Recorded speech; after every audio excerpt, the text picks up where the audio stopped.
How's it going, everyone? Data here. Post Game 3 between the Rangers and the Lightning in the 2022 Eastern Conference Final, where the Lightning, in a late game thriller, take it 3-2 to the final, thanks to Andre Palat. Now, I'd love to do these kind of recaps, breakdowns after every game of every series. Unfortunately, don't quite have the time or the means to do so, but I really want to get my thoughts in here on this weekend evening, as it's been a wild series, I do have to say. It's been exactly what we've been hoping for in terms of the goalie battle. It's been two good teams fighting hard, and the Rangers really could have taken a 3-0 stranglehold, but this game 3 is a huge one.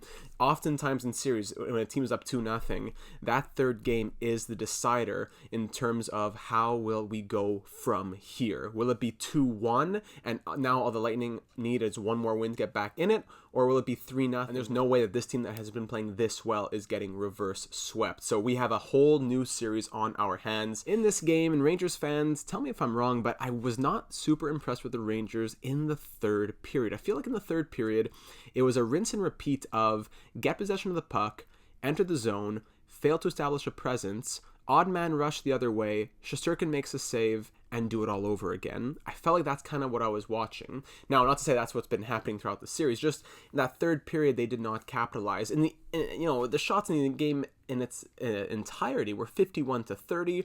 The scoring chances, the shot attempts, I believe, were 80-50, around those numbers in favor of the Lightning as well. So 30 more shot attempts, 20 more shots themselves. The Rangers, for the first time, were met with a team that was very strong offensively and defensively, because throughout this series, looking at some graphics here, as always, from Jay Fresh, Top Down Hockey, all three zones, looking at this graphic right here, throughout games 1 and 2, yes, Shesterkin's been amazing, saving more goals than expected. However, the Lightning have not, or Vasilevsky rather, has not been as strong as you would expect, as it hasn't even been average, it's been below average. So that's what's been so different about this Lightning team. Expected goals for, 3.1, they scored 2. Expected goals for, 2.4, they scored 0. Game 3, I don't have those numbers yet, but I'm sure that it was that those 51 shots, those expected goals for were even higher than 3, but because of Shesterkin, it was only 3. So same thing over here on the Rangers side. Expected 2.2, they get 5. Expected 1.6, they get 3. So the Rangers have been amazing. And in my series preview, I originally said I thought the Lightning would take this series in 5 or 6 games, but that wasn't a, 6-1 win, 5-1 win, 2-1 loss, 5-0 win. Not one of those 5-game or 6-game series. I thought every single game would be decided by 1 goal, 2 maybe with an empty netter, but 1 goal deciding each game. And the Rangers come out strong, winning game 1 by 3 and game 2 by 3. It's only game 3 which is decided by 1 goal, 3-2 the final. So I definitely had some comments mentioning that in the series preview. I'll mention again, I do not have a horse in this race. I don't have a dog in this fight. I'm just happy to see good hockey. The Rangers want to pull off an underdog story, no problem by me. But it's also very cool to see the Lightning so strong and fighting for a three-peat. So aside from that, Panarin, strong night, 2 assists from him in over 19 minutes of ice time. The kid line, I believe they were broken up at one point. I don't know if they were even together at all. I may have missed that, but I did see at one point it was Ryan Reeves playing with Heidel and Kakko, I believe, at a certain moment. Heidel, a lot of ice time for him, 16:09 on the night. I think Zibanejad was definitely the player of the game for the Rangers. 1 goal, 1 assist, over 23 minutes of ice time played. It was at the end there in that those last few scramble attempts, both Fox and Zibanejad missing shot opportunities, and then the puck getting cleared out in the final moments as they could not force overtime. Shesterkin, amazing as always. What are you going to do here? 48 saves from him. He gives the Rangers a chance every single night. As long as Shesterkin is strong, the Rangers can play with a little bit of, I'm not going to say, like recklessness, but they can have a little bit of leash in what they do.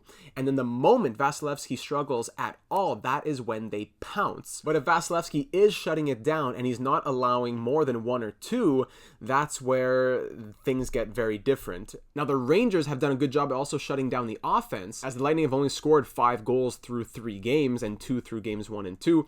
But when the offense and the defense is both on in terms of the scoring and Vasilevsky, it's very difficult for the Rangers to beat that, I think. And even tonight, where it was so Lightning dominant, it was still a very good game, despite the shots being different by 20, the shot attempts by 30.